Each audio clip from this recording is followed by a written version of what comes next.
2026 FIFA বিশ্বকাপের বিশাল কর্মযজ্ঞে মাঠের লড়াইয়ের চেয়ে মাঠের বাইরের বিতর্কই যেন এবারের আসরে বেশি মাত্রায় আলোচনার খোরাক জুগিয়েছে। 48টি দলের অংশগ্রহণ টুর্নামেন্টটিকে যেমন নতুন উচ্চতায় নিয়ে গেছে, তেমনই এর ব্যবস্থাপনা ও প্রযুক্তির প্রয়োগ নিয়ে সৃষ্টি হয়েছে নানা প্রশ্নচিহ্ন। এছাড়া এমন কিছু বিতর্কিত সিদ্ধান্ত এবারের বিশ্বকাপে আমরা দেখেছি যেগুলো মেনে নেওয়া কষ্টকর, কারণ এসব ছোট ছোট বিতর্কিত সিদ্ধান্ত এক একটি দেশকে বিশ্বকাপ থেকে ছিটকে ফেলে দিয়েছে। আজকের এই ভিডিওতে আমরা তুলে ধরব এবারের 2026 বিশ্বকাপের সবচেয়ে আলোচিত 10টি বিতর্কিত ঘটনা, যেগুলো আপনার অবশ্যই জানা উচিত।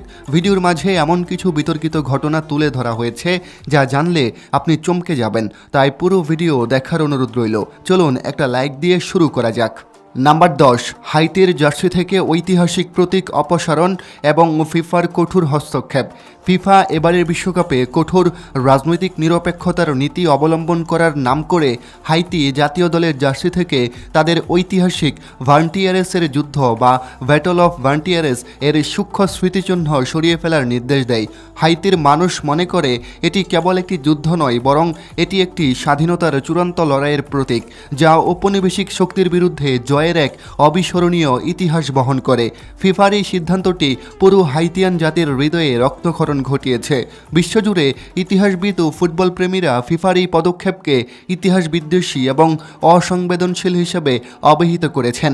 একটি বিশ্বমঞ্চে ফুটবলের মোড়কে এ ধরনের সাংস্কৃতিক দমননীতি কোনোভাবেই মেনে নেওয়া যায় না, যা আয়োজক সংস্থার নিরপেক্ষতা নিয়ে বড় ধরনের প্রশ্ন তুলে দিয়েছে। Number 9, Somali referee Omar Abdul Kadir আর্তানের ভিসা জটিলতা ও ফিফার নীরবতা। ফিফার ইতিহাসে প্রথমবারের মতো সোমালি কোনো রেফারি হিসেবে বিশ্বকাপে ম্যাচ পরিচালনার মর্যাদাপূর্ণ দায়িত্ব পাওয়ার কথা ছিল ওমর আব্দুল কাদির আর্তানের। এটি কেবল তার জন্য নয়, পুরো সোমালিয়ার জন্য এক অনন্য গর্বের বিষয় ছিল। কিন্তু যুক্তরাষ্ট্রের আয়োজক দেশগুলোর কঠোর অভিবাসন নীতি ও অযৌক্তিক ভিসা জটিলতার কারণে তাকে দেশটিতে প্রবেশের অনুমতি দেওয়া হয়নি। কোনো উপযুক্ত ব্যাখ্যা ছাড়াই তাকে ফেরত পাঠানো হয়, যা বিশ্ব ফুটবলের মূল স্তম্ভ সবার অংশগ্রহণের সমান সুযোগ বা ইনক্লুসিভিটির নীতির সাথে সাংঘর্ষিক। এই ঘটনাটি প্রমাণ করে যে ফুটবলের বৈশ্বিক স্লোগান এবং আয়োজক দেশের রাজনৈতিক কঠোরতা কখনো কখনো এক বিন্দুতে মিলতে নাও পারে, আর তার বলি হতে হয়েছে একজন দক্ষ রেফারিকে। নাম্বার 8, নতুন নিয়ম ও মিগুয়েল আলমিরনের লাল কার্ড নিয়ে তোলপাড়। এবারের বিশ্বকাপে ফিফা ফুটবলারদের উপর মাউথ কভারিং বা মাঠের মধ্যে মুখ ঢেকে কথা বলার উপর এক অদ্ভুত নিষেধাজ্ঞা আরোপ করেছে। এই নিয়মের প্রথম শিকার হন প্যারাগুয়ের তারকা মিডফিল্ডার মিগুয়েল আলমিরন। তুরস্কের বিপক্ষে গুরুত্বপূর্ণ ম্যাচে সতীর্থের সাথে কৌশল নিয়ে আলোচনা করার সময় মুখ ঢেকে কথা বলার অপরাধে তাকে রেফারি সরাসরি লাল কার্ড দেখিয়ে মাঠ ছাড়তে বাধ্য করেন। এই কঠোর ও অযৌক্তিক নিয়মটি ফুটবল বিশ্বের প্রতিটি কোণে তীব্র প্রতিক্রিয়ার জন্ম দিয়েছে। অনেক প্রাক্তন ফুটবলার এবং কোচ একে মাঠের স্বাভাবিক আচরণের পরিপন্থী বলে মনে করছেন। ফুটবলের মতো আবেগ ও কৌশলের খেলায় স্বাভাবিক যোগাযোগ বিচ্ছিন্ন করার এই চেষ্টা দর্শকদের কাছেও চরম বিরক্তির কারণ হয়ে দাঁড়িয়েছে। নাম্বার 7, ভেন্যুর বাইরে টিকিট ও রেল ভাড়ার আকাশচুম্বী বাণিজ্যিকীকরণ। এবারের বিশ্বকাপে সাধারণ ভক্তদের জন্য ম্যাচ দেখা একটি দুঃস্বপ্নে পরিণত হয়েছে। বিশেষ করে নিউ জার্সি এবং নিউ ইয়র্ক ভেন্যুর কাছাকাছি রেল ভাড়ার অস্বাভাবিক বৃদ্ধি পর্যটক ও স্থানীয় দর্শকদের জন্য চরম বিড়ম্বনার কারণ হয়ে দাঁড়িয়েছে। টিকিটের চড়া দাম টুর্নামেন্টটিকে সাধারণ শ্রমজীবী মানুষের নাগালের বাইরে নিয়ে যাচ্ছে বলে বিশ্বজুড়ে অভিযোগ উঠেছে।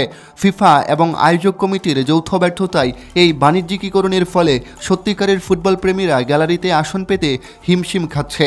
এই আকাশচুম্বী ব্যয় কেবল ভক্তদের পকেটই কাটছে না, বরং বিশ্বকাপের সেই ঐতিহ্যবাহী উৎসবমুখর পরিবেশকেও নষ্ট করে দিচ্ছে, যা একটি বৈশ্বিক উৎসবেও কাম্য নয়। নাম্বার 6, ফিফার রাজনীতির সাথে সম্পৃক্ততা ও ফিফা পিস প্রাইজ বিতর্ক।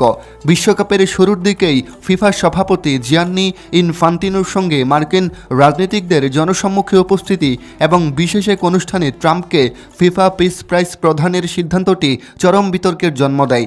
মানবাধিকার সংগঠনগুলো দাবি করছে ফুটবলের বিশ্ব সংস্থা হিসেবে ফিফার রাজনৈতিক নিরপেক্ষতা বজায় রাখা জরুরি ছিল, যা এই ধরনের ঘটনায় সরাসরি ক্ষুণ্ণ হয়েছে। একটি খেলার টুর্নামেন্টকে যখন বড় কোনো দেশের রাজনৈতিক হাতিয়ার হিসাবে ব্যবহার করা হয়, তখন তা পুরো ফুটবল পরিবারকে দুই ভাগে বিভক্ত করে ফেলে। ইনফান্তিনোর এই রাজনৈতিক ঘেঁষা আচরণ ফুটবলের নৈতিকতাকে বড় ধরনের সংকটে ফেলেছে। নাম্বার 5, জলবায়ু পরিস্থিতি ও খেলোয়াড়দের কল্যাণ নিয়ে কৌশলগত বিতর্ক। উত্তর আমেরিকার গরম আবহাওয়া ও আর্দ্রতার কারণে এবারের বিশ্বকাপে ফিফা প্রায় প্রতিটি ম্যাচে হাইড্রেশন ব্রেক বা পানির বিরতি দিচ্ছে। এটি আপাতদৃষ্টিতে খেলোয়াড়দের সুরক্ষার জন্য মনে হলেও অনেক বিশেষজ্ঞ মনে করছেন এটি কৌশলগত বিরতি হিসেবে ব্যবহৃত হচ্ছে। কোচেরা এই বিরতিগুলোকে খেলোয়াড়দের সাথে বিশেষ গোপন কৌশল নিয়ে আলোচনা করার সুযোগ হিসেবে ব্যবহার করছেন, যা মাঠের স্বাভাবিক প্রবাহ ও গতিকে ব্যাহত করছে। এর ফলে খেলার প্রাকৃতিক ছন্দ নষ্ট হচ্ছে এবং 90 মিনিটের যে উত্তেজনা তা বারবার বাধাগ্রস্ত হয়ে দর্শকদের বিরক্তির কারণ হয়ে দাঁড়াচ্ছে।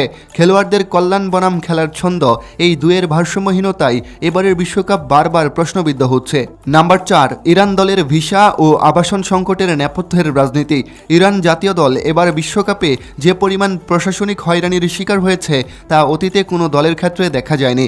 দলের 15 জন স্টাফ এবং খেলোয়াড়কে ভিসা না দেওয়া এবং মার্কিন যুক্তরাষ্ট্রের কঠোর ভ্রমণ বিধিনিষেধের কারণে তারা তাদের মূল নির্ধারিত অনুশীলন ঘাঁটি আরিজোনা থেকে মেক্সিকোর টিজুয়ানায় স্থানান্তর করতে বাধ্য হয়। এটি খেলার মাঠে দুই দেশের বহু রাজনৈতিক দ্বন্দ্বের স্পষ্ট বহিঃপ্রকাশ হিসেবে দেখা যাচ্ছে। ইরান ফুটবল ফেডারেশন ফিফার কাছে আনুষ্ঠানিকভাবে এর প্রতিবাদ জানিয়েও কোনো সুরাহা পায়নি। খেলার মাঠের রাজনীতিকে টেনে না আনার প্রতিশ্রুতির কথা মুখে বললেও ফিফা কার্যত এখানে দর্শকের ভূমিকায় পালন করেছে, যা ইরান দলের মনোবল ভেঙে দিয়েছে। নাম্বার 3, গ্রুপ পর্বে VAR এর বিতর্কিত সিদ্ধান্ত ও ইরান মিশর নাটক। এবারের বিশ্বকাপে VAR প্রযুক্তি বারবার বিতর্কের কেন্দ্রে এসেছে, তবে ইরান বনাম মিশর ম্যাচে তা চরমে পৌঁছে গেছে। অতিরিক্ত সময়ে 3য় মিনিটে ইরানের সুজা খলিল জাদেহের একটি গোল VAR দ্বারা অফসাইড ঘোষণা করায় ইরান সরাসরি নকআউট থেকে ছিটকে যায়। রিপ্লেতে দেখা যায় গোলটি খুবই সূক্ষ্ম ব্যবধানে বাতিল করা হয়েছে, যা নিয়ে ধারাভাষ্যকার থেকে শুরু করে প্রযুক্তি বিশেষজ্ঞরা পর্যন্ত দ্বিধা বিভক্ত। এই ধরনের প্রযুক্তি নির্ভর সিদ্ধান্ত যখন জয়ের আনন্দ কেড়ে নেয়, তখন ফুটবলের সেই চিরাচরিত রোমাঞ্চ হারিয়ে যায়। প্রযুক্তি ফুটবলের সাহায্য করতে এসেছে নাকি ফুটবলের উত্তেজনা কমিয়ে দেওয়ার জন্য, এই প্রশ্ন এখন প্রতিটি ফুটবল প্রেমীরা মনে করছেন।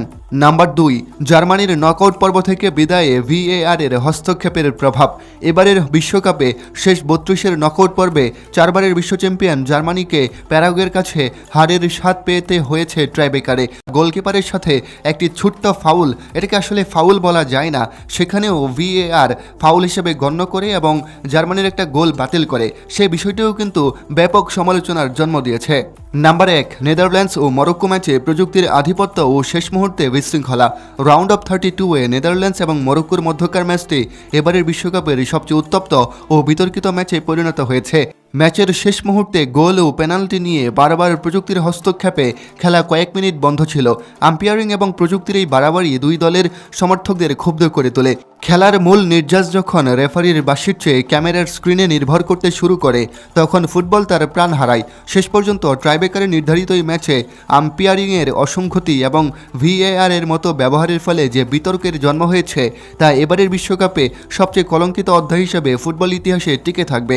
প্রযুক্তির সঠিক ব্যবহার বা অপব্যবহার নিয়ে যে বিতর্ক এই ম্যাচ থেকে শুরু হয়েছে, তার রেশ বিশ্বকাপের পরবর্তী আসরগুলোতেও রয়ে যাবে। প্রিয় দর্শক, এই ছিল আমাদের আজকের এই আয়োজন। আমাদের আজকের এই আয়োজনে উল্লেখ করা বিশ্বকাপের বিতর্কিত এই কাহিনীগুলোর মধ্যে কোন কাহিনীটা বা কোন বিতর্কটা আপনাকে সবচেয়ে বেশি নাড়িয়ে দিয়েছে বা কোনটি ভুল হয়েছে বলে মনে করেন, তা অবশ্যই কমেন্ট করে জানাবেন। দেখা হচ্ছে পরবর্তী কোনো ভিডিওতে। ততক্ষণ সবাই নিজের খেয়াল রাখুন। ধন্যবাদ।